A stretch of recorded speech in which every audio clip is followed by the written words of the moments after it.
আসসালামু আলাইকুম। আজকে সকাল সকাল আপনার জাল নিয়ে চলে এসেছি আমাদের প্রিয় ভুট্টো কাকার পুকুরে। ভুট্টো কাকার পুকুরে প্রচুর পোনা হয়েছে বলে উনি জাল ডেকে নিয়ে এসেছেন। সকাল সকাল পোনা বিক্রি করতে হবে, তো আমাদের ফারুক মিয়া সকাল সকাল চলে আসছে জাল নিয়ে পুকুরে।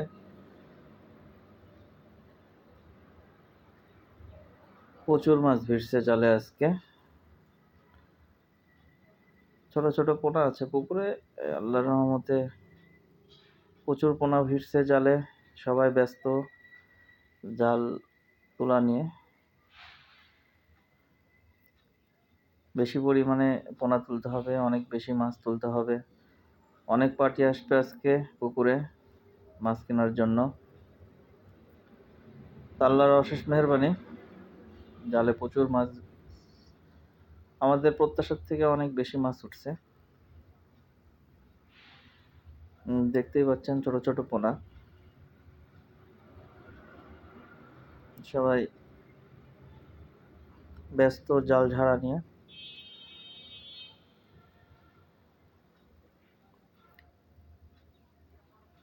এখন আবহাওয়ার একটু পরিবর্তন আসছে, শীতের মৌসুম শেষের দিকে, তাই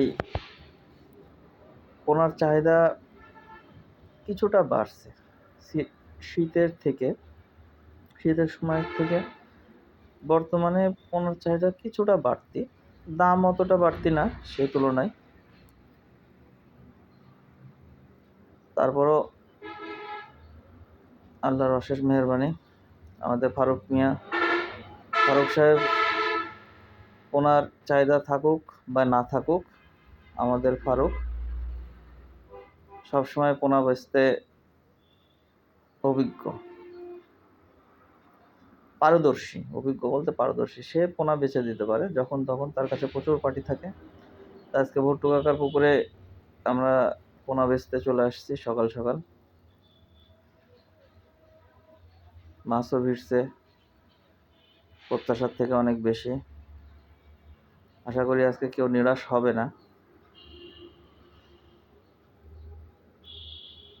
ছোট ছোট যে মাছগুলো দেখা যাচ্ছে ওসব হচ্ছে বাটা মাছের পোনা,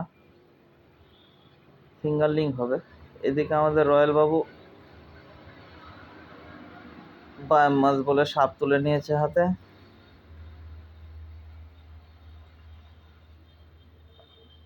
ঢোড়া সাপ অতটা বিষাক্ত না, তার জন্য সাহস করে ধরছে ছেলে। ধরার সাথে সাথেই বুঝতে পারছে না অবস্থা। এই ঢোড়া সাপে আসলে পোনার অনেক ক্ষতি করে। 1 লোক থেকে শুরু করে বড় বড় মাপের পোনাও খেয়ে ফেলে। এদিকে জাল ঝাড়া শেষের দিকে বলতে শেষই হয়ে গেছে। পানি মেরে মাছগুলো তাজা করে নিচ্ছে। জাল ঝাড়া শেষ, এবার পোনা কাটায়ের পালা। ড্রামে মাছ ঢালা হচ্ছে। মাশাআল্লাহ প্রচুর মাছ, প্রত্যাশার থেকে মাছ বাছা শেষ। এবং আমাদের ফারুক সাহেব মাছ মেপে প্রত্যেকটা ব্যাপারীর হাতে তুলে দিবে। এখন যার যার চাহিদা অনুযায়ী মাছ মাপা হবে।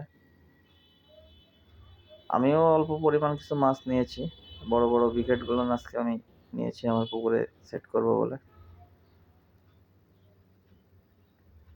ফারুক সাহেবের মাপ সবার জন্যই সমান। ও মাপতে মাপতে ওর একটা অভিজ্ঞতা হয়ে গেছে, সে দাড়িতে উঠলে বুঝতে পারে যে কতখানি মাছ উঠছে।